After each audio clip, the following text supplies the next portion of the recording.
اعوذ باللہ من الشیطان الرجیم بسم اللہ الرحمن الرحیم۔ ابھی سورہ مبارکہ کا وہ رکوع ہم پڑھ رہے ہیں کہ جو آج کے حالات میں اہم ترین ہے،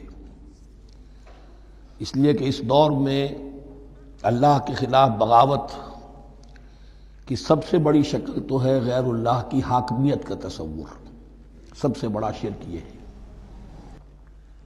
نفسیاتی اعتبار سے سب سے بڑا شرک، مادے پر توکل، بتوں سے تجھ کو امید خدا سے نو امیدی، مجھے بتا تو صحیح اور کافری کیا ہے۔ لیکن یہ نفسیاتی اور داخلی بات ہے۔ خارجی اور واقعاتی دنیا میں سب سے بڑا شرک اس وقت وہ غیر اللہ کی حاکمیت، جو اب عوامی شکل اختیار کر گئی، عوامی حاکمیت۔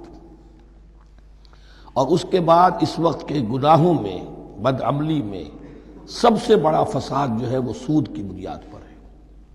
سب سے بڑا فتنہ، سب سے بڑا فساد دنیا میں، جو اس وقت سب سے بڑی شیطنت ہے، جو یہودیوں کے ذریعے سے پورے گلوب کو اپنی گرفت میں لینے کے لیے بےتاب ہے، وہ یہی ہے جو سود کا ہتھ کنڈا ہے، اس کی حرمت۔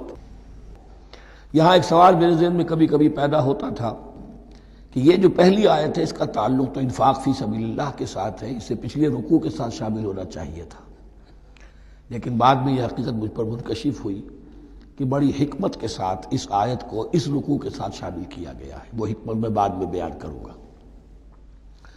الذین ینفقون اموالہم باللیل والنہار، وہ لوگ کہ جو اپنا مال خرچ کرتے رہتے ہیں رات کو بھی دن میں بھی، سرًا وعلانیۃً، خفیہ طور پر بھی اعلانیہ بھی، صدقات واجبہ اعلانیہ، صدقات نافلہ خفیہ، انفاق فی سبیل اللہ خفیہ۔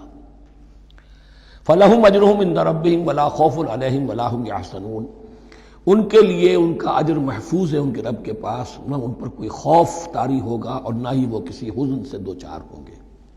الَّذِينَ يَأْكُلُونَ الرِّبَا، اب ربا کا مسئلہ شروع ہو رہا ہے، جو سود کھاتے ہیں۔ وجہ کیا ہے؟ اصل مسئلہ ہے اس سرپلس ویلیو کا۔ آپ کا کوئی شغل ہے، آپ کی ملازمت ہے، آپ کما رہے ہیں، آپ کا خرچ پورا ہو رہا ہے، کچھ بچت بھی ہو رہی ہے۔ اب اس بچت کا اصل مصرف کیا ہے؟ یسألونک ماذا ينفقون قل العفو، اصل راستہ تو یہ ہے کہ اس کو دے دو اللہ کی راہ میں، یا محتاجوں کو یا اللہ کے دین کو۔ لیکن اب جو سود خورانہ ذہنیت ہے وہ یہ کہ اس بچت کو بھی مزید کمائی کا ذریعہ بناؤ، یہ سود خورانہ ذہنیت ہے۔ لہذا اصل میں سود خوری انفاق کا کی ضد ہے، اور یہ عقدہ مجھ پر کھلا جبکہ القرآن یفسر بعضہ بعضا، اس اصول کے تحت جب سورہ روم کی آیات کا میں نے مطالعہ کیا، وہاں یہی شکل آپ کو نظر آئے گی کہ ان دونوں کو مقابلے میں لایا گیا ہے، اللہ کی رضا جوئی کے لیے انفاق اور ربا، سود پر رقم دینا۔ وما آتیتم من ربا لیربو فی اموال الناس فلا یربو عند اللہ، جو کچھ تم دیتے ہو سود پر کہ وہ بڑھے لوگوں کے مال میں، محنت وہ کر رہا ہے اور آپ اس کی کمائی میں سے آپ وصول کر رہے ہیں اپنے اس سرمایہ کی وجہ سے، تو یہ گویا کہ آپ کا مال اس کے مال میں اس کی محنت سے بڑھ رہا ہے۔ الذی ما آتیتم من ربا لیربو فی اموال الناس فلا یربو عند اللہ، اللہ کے ہاں بڑھوتری نہیں ہوتی۔ وما آتیتم من زکوۃ تریدون وجہ اللہ فاولئک ھم المضعفون، اور وہ جو تم زکوٰۃ اور صدقات میں دے دیتے ہو اللہ کی رضا جوئی کے لیے، تو وہ ہیں جو دوہرے چوہرے کر رہے ہیں، ان کا مال بڑھ رہا ہے، اس کی بڑھوتری ہو رہی ہے۔ تو انفاق فی سبیل اللہ، صدقات، زکوٰۃ، اس کے بالمقابل، اس کے برعکس ہے اپنی اس بچت کے مال کو، اور آپ کو معلوم ہے آج کی بینکنگ سسٹم کا سب سے زیادہ زور بچت کی اسکیم، اور یہ سب کا سب جو ہے در حقیقت saving bank, saving account, save کرو، لیکن سیو کرو مزید کمانے کے لیے۔ سیو جو ہے اس لیے نہیں ہے کہ اپنا پیٹ کاٹو اور غرباء کو دو، اپنا سٹینڈرڈ آف لیونگ کم کرو اور اللہ کے دین کے لیے خرچ کرو، یہ نہیں، بلکہ اس لیے کہ وہ جو تم بچاؤ وہ ہمیں دو، تاکہ وہ ہم سود پر زیادہ رقم، زیادہ شرح سود پر دوسروں کو دے اور تھوڑا شرح سود تمہیں دے دے۔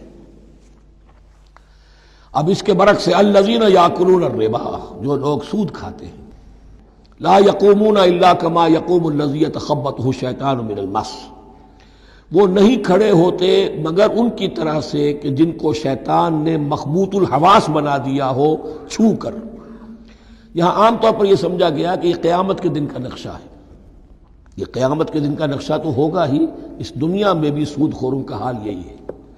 اور اگر ان کا نقشہ دیکھنا ہو تو کسی سٹاک ایکسچینج کو جا کے دیکھ لیجیے، معلوم ہوگا دیوانے ہیں، پاگل ہیں، چیخ رہے ہیں، دوڑ رہے ہیں، بھاگ رہے ہیں، وہ انسان نہیں نظر آتے اس وقت جو بھی کچھ ہو رہا ہوتا سٹاک ایکسچینج کے اندر۔ مخبوط الحواس انسان جو ہے وہ ہو جاتا ہے یہ سود خوری کی وجہ سے۔ الذین یاکلون الربا لا یقومون الا کما یقوم الذی یتخبطہ الشیطان من المس ذلک بانہم قالوا انما البیع مثل الربا۔ اور ان کے سب سے بڑھ کر مخبوط الحواس ہونے کا مظہر یہ ہے، یہ اس لیے کہ وہ کہتے ہیں کہ بیع بھی تو ربا کی طرح ہے، بیع بھی تو سود ہے۔ میں نے 100 روپے کا مال خریدا، 110 میں بیچ دیا، 10 بچ گئے، یہ ربا ہے، ربا جائز ہے۔ 100 روپے کسی کو دیے اور 110 لیے، یہ سود ہو گیا۔ بھائی کیوں ہو گیا؟ 100 روپے کی شے دے دی، یہ 100 روپیہ دے دیا، کیا فرق پڑا؟ 10 لاکھ کا مکان بنایا، 4000 کے قرضے کے ماہانہ کرائے پر دے دیا، جائز ہو گیا۔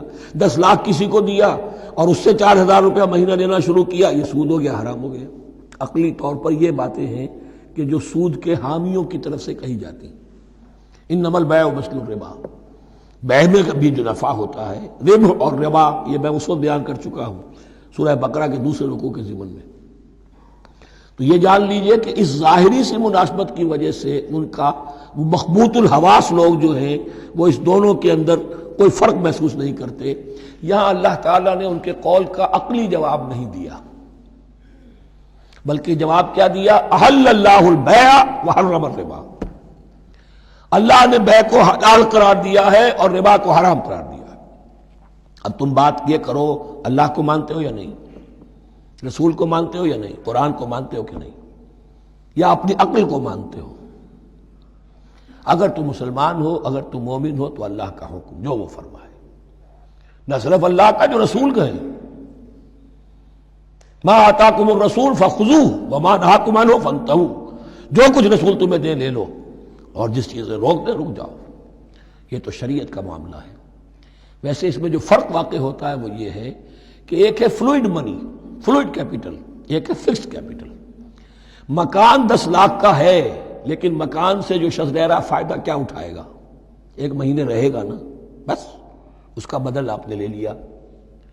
10 لاکھ روپے کسی کو نقد دے دیے، وہ کسی کام میں لگائے گا، 12 لاکھ بھی بن سکتے ہیں، 15 بھی لگ سکتے ہیں، 8 بھی رہ سکتے ہیں۔ اس میں آپ نے فکسڈ اگر لیا تو یہ حرام ہے۔ ان دونوں میں اگرچہ عام طور پہ کہا جائے گا یہ بھی کیپٹل ہے وہ بھی کیپٹل ہے، مکان بھی تو سرمایہ کی ایک شکل ہے، لیکن یہ فکسڈ کیپٹل ہے، اس کی شکل بدل نہیں رہی ہے۔ اس مکان میں تو ایک شخص رہ جائے گا، سکنا ہوگا، اس کی رہائش ہے، یا آپ کہیں گے اس کی ویئر اینڈ ٹیئر ہے تو اس کا آپ نے بدل لے لیا، بس ختم۔ لیکن وہ جائے گا، وہ مکان آپ کے لیے رہ جائے گا۔ لیکن یہ کہ 10 لاکھ جس کو دیا نقد، وہ کاروبار کرے گا، کچھ اور کہیں لگائے گا، اس کے اندر اضافہ بھی ہو سکتا ہے، کمی بھی ہو سکتی ہے، اس میں پھر فکسڈ پروفٹ لینا یہ ہے حرام، اور ان دونوں میں کوئی مناسبت نہیں۔ لیکن اللہ تعالیٰ نے یہ جواب نہیں دیا، جواب دیا احل اللہ البیع وحرم الربا فمن جاءہ موعظۃ من ربہ فانتہی فلہ ما سلف۔ تو جس شخص کے پاس اس کے رب کی طرف سے یہ نصیحت پہنچ گئی اور وہ باز آ گیا، رک گیا، فلہ ما سلف، تو جو کچھ پہلے وہ لے چکا ہے وہ اس کا ہے، وہ اس سے واپس نہیں لیا جائے گا، حساب کتاب نہیں کیا جائے گا کہ تم اتنا سود کھا چکے ہو واپس کرو۔ لیکن اس کا یہ مطلب بھی نہیں کہ اس کا کوئی گناہ ان پر نہیں ہوگا، وَأَمْرُهُ إِلَى اللَّهِ، اللہ کے حوالے رہے گا، معلق رہے گا۔ اللہ چاہے گا تو معاف بھی کر دے گا، اور اللہ چاہے گا تو پچھلے سود کے اوپر بھی اس کی سرزنش ہوگی۔ أَمْرُهُ إِلَى اللَّهِ وَمَنْ عَادَ، لیکن اس نصیحت کے آنے کے بعد بھی جس نے دوبارہ یہ حرکت کی، فَأُولَٰئِكَ أَصْحَابُ النَّارِ هُمْ فِيهَا خَالِدُونَ، تو یہ جہنمی ہے اور اس میں ہمیشہ ہمیشہ رہے گا۔ يَمْحَقُ اللَّهُ الرِّبَا وَيُرْبِي الصَّدَقَاتِ، اللہ تعالیٰ ربا کو مٹاتا ہے، دباتا ہے۔ اور ہمارے زمانے میں شیخ محمود احمد مرحوم نے ایک کتاب لکھی ہے مین اینڈ منی، اس میں ثابت کیا ہے جہاں جو یہ سود کا معاملہ چلتا ہے 3 چیزیں ساتھ ساتھ بڑھتی چلی جاتی ہیں۔ جتنا سود بڑھے گا ان امپلائمنٹ بڑھے گی، انفلیشن بڑھے گی، نتیجے میں انٹرسٹ ریٹ بڑھے گا۔ جیسے انٹرسٹ ریٹ بڑھے گا انمپلائمنٹ مزید ہوگی، انفلیشن زیادہ ہوگی، اس سے وشس سرکل، اور اسی کے نتیجے میں تباہی ہو جاتی ہے، چھپی رہتی ہے وہ تباہی۔ وہ تو ایک ہی وقت میں بینک کرپٹ ہوگا، کوئی بینک، بڑے بڑے بینک جو ہیں دیوالے نکلیں گے، ابھی جو کوریا کا حشر ہو رہا ہے اور جو اس سے پہلے روس کا ہو چکا ہے، یہ سارا جو ہے یہ یوں سمجھیے شیش محل کی طرح ہے، اس میں تو ایک پتھر پڑے گا تو ٹکڑے ہو جائیں گے۔ ومن عاد فاولئک اصحاب النار هم فیہا خالدون یمحق اللہ الربا ویربی الصدقات۔ اللہ تعالیٰ پالتا ہے، صدقات کو پالتا ہے، بڑھاتا ہے اللہ کے ہاں۔ وہ آیت میں سنا چکا ہوں آپ کو، سورہ روم کی 39ویں آیت ہے یہ، وما آتیتم من ربا لیربو فی اموال الناس فلا یربو عند اللہ وما آتیتم من زکاۃ تریدون وجہ اللہ فاولئک هم المضعفون۔ واللہ لا یحب کل کفار اثیم، اور اللہ کو ہرگز پسند نہیں ہے وہ سب کہ جو ناشکرے ہیں اور گناہگار ہیں۔